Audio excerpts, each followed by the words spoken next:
Welcome back to Fireplace Story. I look forward to sharing this book with you from our home to yours.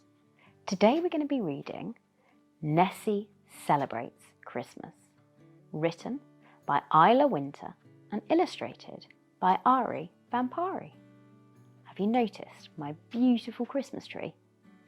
Look, the camera is going to zoom in. Have you spotted what I've got?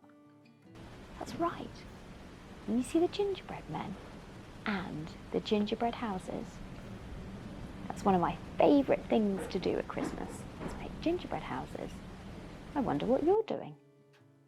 Remember, if you'd like a copy of this book, please have a look in the link below. Right, let's get started. Nessie Celebrates Christmas. Adults will tell you that there are no monsters in this world. They will tell you that magic doesn't exist. Well, they're wrong. Find the tiny fish. Can you see that tiny fish? One thing you have to understand is that not all monsters are bad.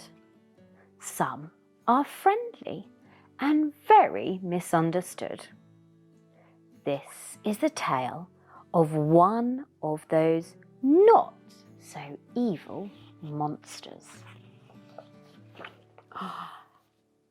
In the north of Scotland lies a very long and very deep lake called Loch Ness.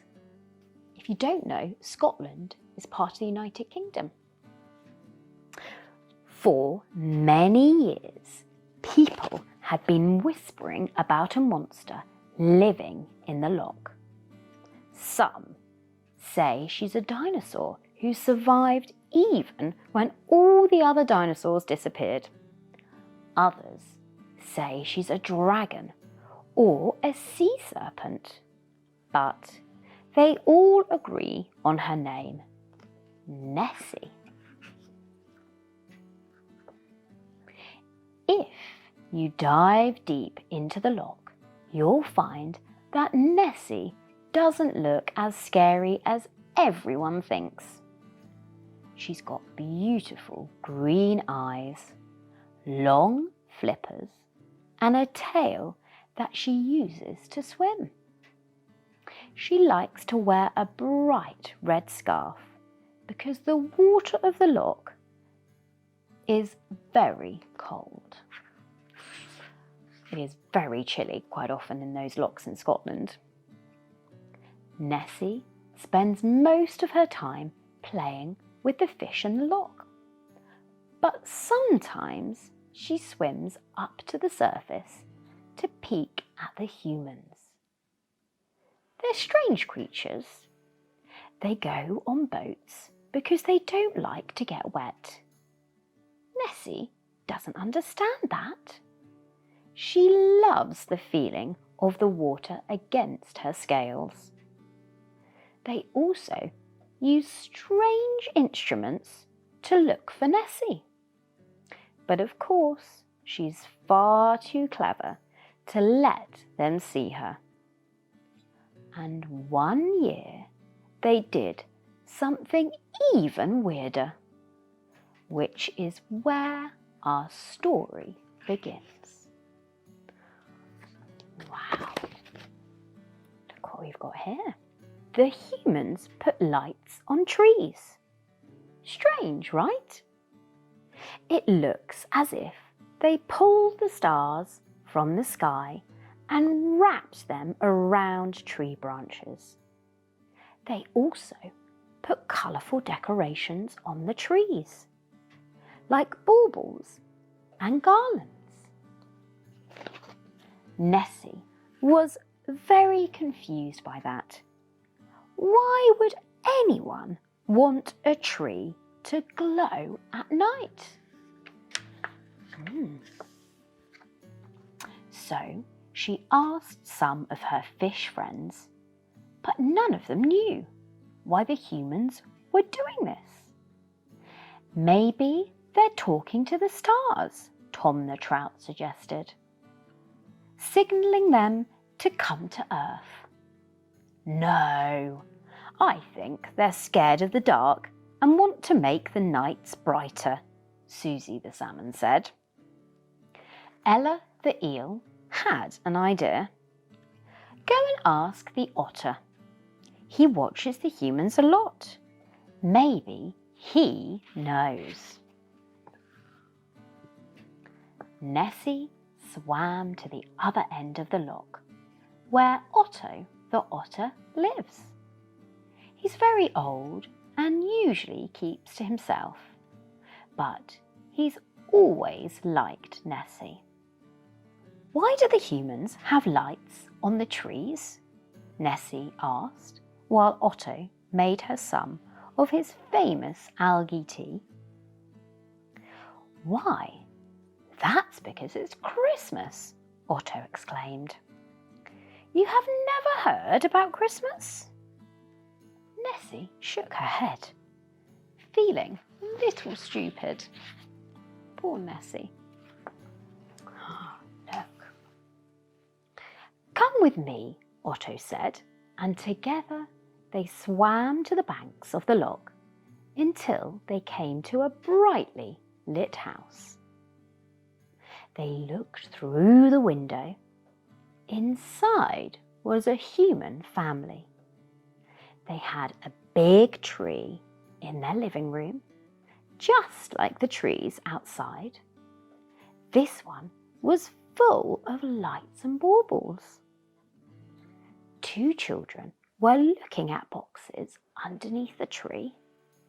Those are presents, Otto exclaimed. They do that every year.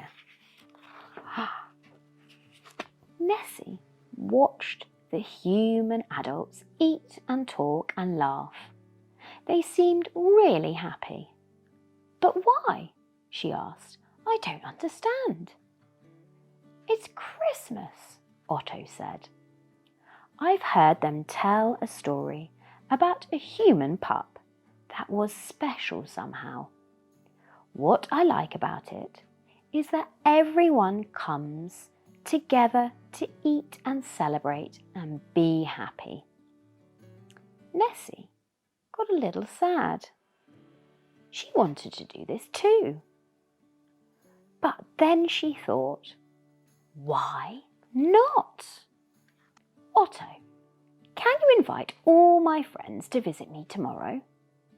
The otter nodded, and she gave him a grateful hug. Nessie swam back to her home at the bottom of the loch and prepared for her own little Christmas party. She had a lot to do. She was a strong monster who didn't need much sleep. Wow, look. The next day, her friends arrived. Otto had told them about Christmas, so they each brought a little present. Nessie had been very busy. Of course, there were no trees underwater, but she found a very large seaweed stalk that she decorated with glowing worms. Wow! She'd even added some of her favourite rocks, which now looked like stone baubles. Everyone was really impressed by the Christmas seaweed tree. They sat together and had a great time. After they'd eaten, they handed each other their presents. Otto made everyone some of his famous algae tea. Tom gave Nessie earrings made from his own scales, even though she didn't have any ears, but Nessie didn't tell him that. Susie brought pretty seashells to put on the seaweed tree. Ella didn't bring a present, but she sang a beautiful song that made everyone happy. And finally, Nessie handed them each a scarf, just like the one she always wore. It was one of the best days ever. Nessie realised she hadn't spent enough time with her friends recently and vowed to change that. From now on, they were going to celebrate Christmas once a month. Can you imagine that? They weren't humans after all and could bend the rules a little. When everyone had left, Nessie swam up to the surface and looked at all the lit up trees and the happy families in their homes. She smiled. They didn't believe in her, but they had given her a present without even knowing that she was real. They'd shown her how wonderful Christmas could be. The end. What a lovely book. And Christmas should always be about friendship and sharing some wonderful times with your family and friends. I know presents are really important, but it's all about spending some quality time with your mummy and daddy and granny and grandpa that makes Christmas so special. If you like this book like me, give us a thumbs up and please do subscribe, as it helps us create more wonderful content and share some of these wonderful books with you. From our home to yours. Merry Christmas!